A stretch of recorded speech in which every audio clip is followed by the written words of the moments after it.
kita pada malam hari ini terambil dari Perjanjian Baru, yaitu dari Kisah Para Rasul 2 ayat 1 sampai dengan ayat 13. Kisah Para Rasul 2 ayat 1 sampai dengan 13 saya bacakan untuk kita semua. Demikian bunyinya. Pentakosta.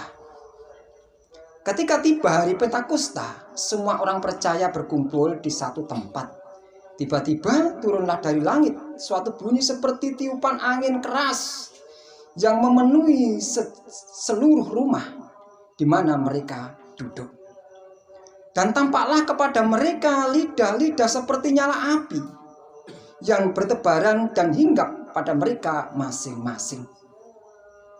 Maka penuhlah mereka dengan Roh Kudus. Lalu mereka mulai berkata-kata dalam bahasa-bahasa lain, seperti yang diberikan oleh Roh itu kepada mereka untuk mengatakannya. Waktu itu di Yerusalem diam orang-orang Yahudi yang saleh dari segala bangsa di bawah kolong langit. Ketika turun bunyi itu, berkerumunlah orang banyak. Mereka bingung karena mereka masing-masing mendengar rasul-rasul itu berkata-kata dalam bahasa mereka sendiri. Mereka semua tercengang-cengang dan heran, lalu berkata, "Bukankah mereka semua yang berkata-kata itu orang Galilea? Bagaimana mungkin kita masing-masing mendengar mereka berkata-kata dalam bahasa kita sendiri, yaitu bahasa yang kita pakai di negeri asal kita? Kita orang Patria, Media, Elam, penduduk Mesopotamia, Yudea, dan Kapodokia, Pontus dan Asia, Frigia dan Pamilia, Mesir dan daerah-daerah Libya yang berdekatan dengan Kirene. Pendatang-pendatang dari Roma, baik orang Yahudi maupun penganut agama Yahudi, orang Kreta dan orang Arab. Kita mendengar mereka berkata-kata dalam bahasa kita sendiri tentang perbuatan-perbuatan besar yang dilakukan Allah." Mereka semuanya tercengang-cengang dan sangat termangu-mangu sambil berkata seorang kepada yang lain, "Apakah artinya ini?" Tetapi orang lain menyindir, "Mereka sedang mabuk oleh anggur manis." Berbahagialah bagi kita sekalian Bapak dan Ibu yang telah mendengarkan firman Tuhan, bahkan memberlakukannya dalam kehidupan kita hari lepas hari. Ya, baiklah saudara dikasih Tuhan kita Yesus Kristus, karena minggu kemarin di gereja kita mendengar renungannya bertemakan tentang hari Pentakosta. Jadi saya juga tertarik untuk membawakan sebuah renungan yang juga bertemakan tentang Pentakosta. Begitu. Dan renungan pada malam hari ini kami beri judul yaitu Kuasa Roh Kudus. Kuasa Roh Kudus. Saudara yang kasih Tuhan kita Yesus Kristus, kita tidak akan bisa berbicara dengan gamblang dan bisa dimengerti kalau kita tidak mengerti apa yang kita bicarakan. Ya, kalau ada orang yang ngomong ngalor ngidul tapi tidak tahu dari makna apa yang dibicarakan, ini kan lucu. Jadi percuma kita bicara kalau kita tidak mengerti. Oleh karena itu malam hari ini kita akan belajar bersama-sama apa dan siapa dan di mana, apa tugas dan pekerjaannya Roh Kudus itu bagi kita. Oleh karena itu sebagai nats pembimbingnya saya baca dari ayat 4, saudara kasih Tuhan. Ayat 4 saya baca kembali demikian. Maka penuhlah mereka dengan Roh Kudus. Lalu mereka mulai berkata-kata dalam bahasa-bahasa lain seperti yang diberikan oleh Roh itu kepada mereka untuk mengatakannya. Saya ulangi pelan-pelan. Maka penuhlah mereka dengan Roh Kudus.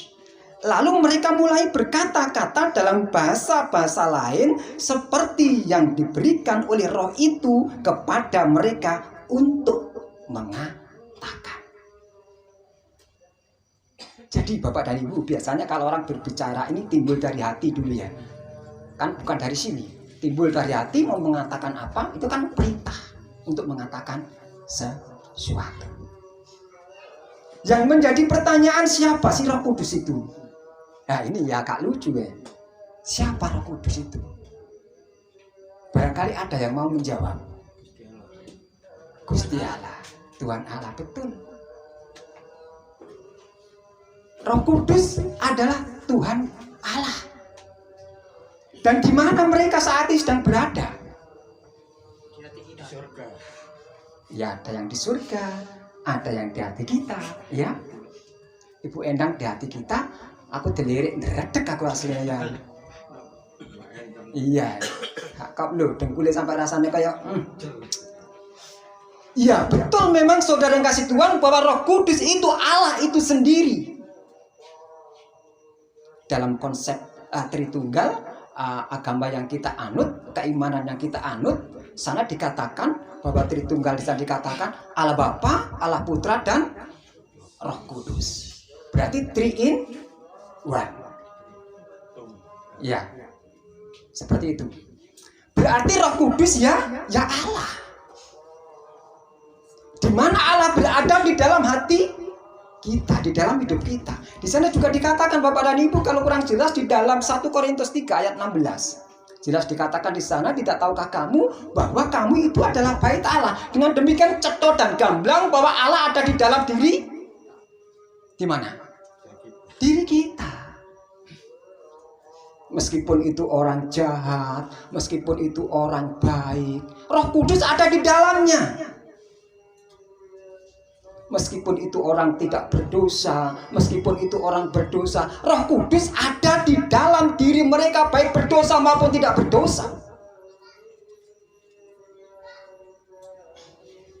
Cuma ada cirinya, mereka yang memang mempunyai Roh Kudus berkarya, beraktivitas, itu ada kelihatan Bapak dan Ibu. Oh, mereka itu memang menggunakan Roh Kudusnya dengan baik.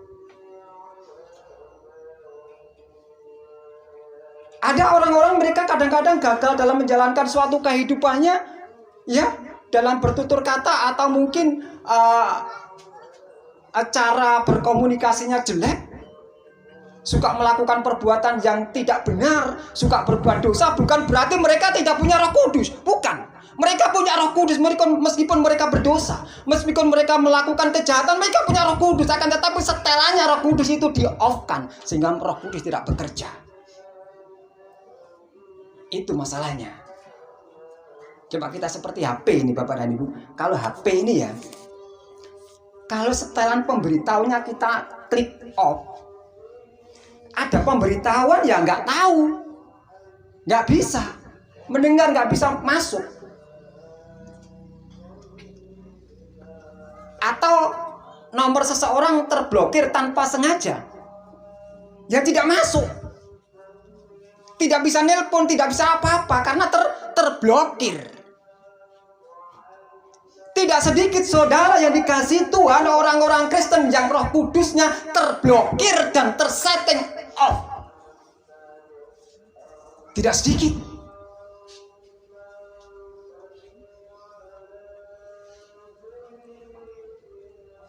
Jadi bagaimana orang Kristen yang settingan Roh Kudusnya itu on, itu bagaimana? Kelihatan Bapak dan Ibu. Kelihatan.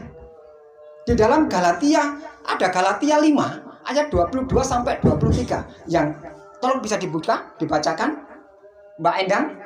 Ya. Galatia 5 ayat 22 sampai 23. Coba berkata apa di sana?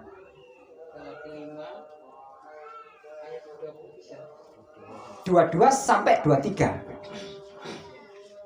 Tetapi buah roh ialah kasih, sukacita, damai sejahtera, kesabaran, kemurahan, kebaikan, kesetiaan.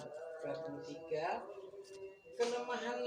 Kelemah lembutan, penguasaan diri, tidak ada hukum yang menentang hal-hal itu. Iya, terima kasih. Jelas Bapak dan Ibu. Kalau seseorang setelan Roh Kudusnya itu on begitu, dia punya Roh Kudus ya. Dia punya sifat yang lemah lembut. Dia orangnya sabar, bisa menguasai diri, ada persoalan tidak mudah marah. Oh, itu setelan Roh Kudusnya on. Buah roh. Iya. Nah itu kan ada itu tadi buah roh. Iya. Berarti kalau mereka rohnya berbuah, maksudnya Roh Kudusnya bekerja dalam kehidupannya. Menghadapi segala persoalan ya sabar. Masih ada orang-orang bojone ya sabar. Masih menghadapi persoalan yang begitu berat, ya sabar. Ya sabar. Karena kalau orang memang setelan off, ya nggak bisa itu suruh sabar. Kalau mereka setelan Roh Kudusnya on, sabar. Dia akan berpikir dulu sebelum berkata. Nggak langsung marah-marah, mikirnya belakangan. Mengko ngersolo. Getun lah, wah mengmuring-muring rek wong ya tak sayangi ngono. Ya wong disayangi ben ya dikancani lah kok tak uring-uring tak tabok pisan. Getun aku. Iya kan? Getun. Masih begitu juga orang bekerja, marah-marah sama jeragan sama bos. Wah, aku harus minta bayaran sekian. Kalau mereka setelan Roh Kudusnya on, dia akan sabar. Ini mungkin rencana Tuhan. Dia akan menyesal belakangan lah. Pok menguring-uring aku malah dipecat oleh penggawean. Ya kan? Coba kalau sabar. Sabar aja nih karena penggawean. Ya wis bae engko ono rezeki ni maneh. Kalau kita memang punya Roh Kudus yang hidup, kita akan mengerti jalan-jalan Tuhan. Oh, ini rencana Tuhan. Bapak dan Ibu, ini saya katakan seperti ini karena saya mengalami sendiri. Memang tidak enak, udahlah nggak usah dibicarakan, pahit. Oleh karena itu malam hari ini saya ini mengatakan bahwa kuasa Roh Kudus itu luar biasa buat kehidupan orang-orang beriman. Kuasa Roh Kudus yang mampu memproses kehidupan kita bersama untuk menjadi lebih baik. Janganlah Roh Kudus itu kita setel off sehingga kita melakukan benar menurut kita, tetapi belum tentu benar menurut orang lain. Begitu juga menghadapi persoalan, jangan seakan-akan saya yang benar. Kalau nggak ikut saya, kamu keliru. Nggak begitu.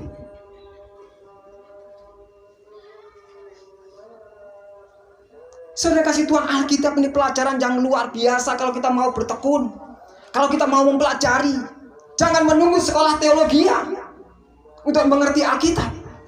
Kelamaan kapan kita sekolah sudah tua.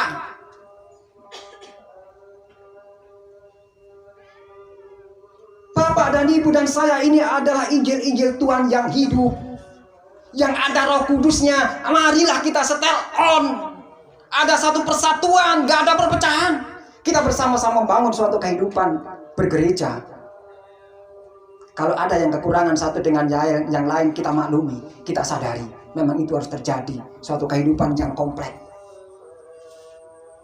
Kehidupan yang serba beda latar belakang, beda pandangan, beda pendidikan, beda pendapat. Nah kalau itu kita hadapi dengan tanpa menggunakan Roh Kudus, ya kita bertengkar terus. Gak ada jalan keluar. Ini suatu contoh aja Bapak dan Ibu ya. Kemarin di kelompok Simon Petrus Selatan, ada mbak-mbak yang dari utara ini. Pokoknya aku kudu di situ. Lah apa sih kok kudu di situ? Berarti kan mundur. Kita ini berkembang menjadi lebih baik dijadikan dua. Pertama, majelisnya cek podo iso ngelayani bareng. Ojo ono sing nganggur, kan seperti itu. Yang pojok-pojokan terjangkau semua. Kalau ibadah berangkat semua, nggak ada yang ketinggalan. Semua bisa dijangkau dalam satu pelayanan. Yo kabotan aku kangsu. Piye soto terus ya. Nah, ya toh. Soto terus ya. Wong 3 wulan pisan ya. Bapaknya nyambut gawe preman 50.000 ya. Piye. Bisa juga. Lah iya, ini kenyataan dan realitas kehidupan memang. Terus ya apa ini? Ya gini aja loh. Wis gak usah rame-rame. Ora usah digawe mangan. Tujuan kita beribadah, berbakti bukan mencari makanan jasmani. Kita mencari makanan rohani. Kita mencari sahabat, mencari saudara, bukan mencari lawan untuk menentukan sikap dalam suatu, bukan itu. Kalau di kelompok saya ada orang yang memang ya nun sewu dalam tanda koma itu ekonominya, malah teman-teman wis nanti di omamu gak usah dikei maam apa sih ngene-ngenean. Di Simon Selatan ini pengalaman yang saya alami, enjoy aja, enak, semua terlayani dengan baik. Dan pada akhirnya semua juga sepakat, yang mau memberi monggo, yang tidak juga tidak apa-apa. Jadi kita menghargai, bukan memenangkan satu dan bukan mengalahkan yang satu. Itu fungsinya Roh Kudus bekerja. Ini fungsinya. Bisa menata pola pikir kita, bisa menata manajemen pikiran kita ini menjadi baik.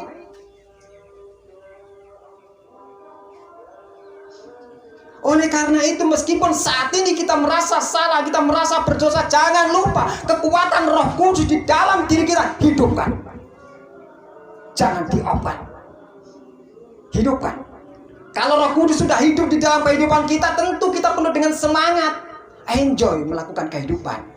Bukan berarti kita pasrah pada keadaan, bukan. Berjuang tetap, akan tetapi terasa ringan. Karena kita dituntun oleh Roh Kudus.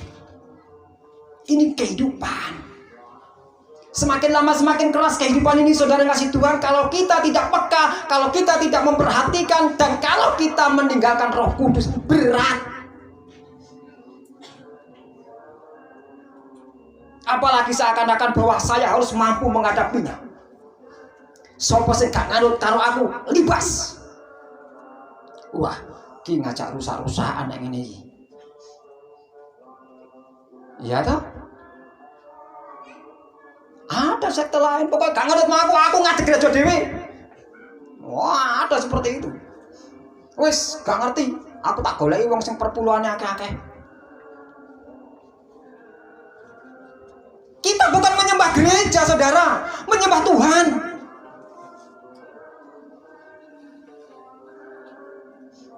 Itu. Jangan lupa, kadang-kadang di gereja juga sumber malapetaka. Kalau kita tahu lebih dalam, lebih ngeri. Kalau Roh Kudus tidak ada. Saya punya teman seorang pendeta mengatakan, Pak Dar, jane gereja ya jane ya mirip-mirip kayak nopo Pak? Akeh setane. Loh, lah kok saged to Pak? Kok pendeta ini? Kok saged to lek rapat gontok-gontokan terus sih? Mari rapat lho njopo wis gak patek nyopo. Lah iki piye? Ya toh? Mudah sekarang yang diserang setan ini bukan fisik kita, Bapak dan Ibu. Setan ini menyerang bukan nyerang fisik kita. Tahu? Medan pertempuran setan sekarang beralih bukan kepada dunia nyata, akan tetapi mindset pikiran kita ini yang diserang. Yang dilumpuhkan ini mindset pola pikir kita. Tidak pandang bulu, meskipun itu pendeta, meskipun itu penetua diaken, tetap diserang. Kalau Roh Kudusnya tidak on.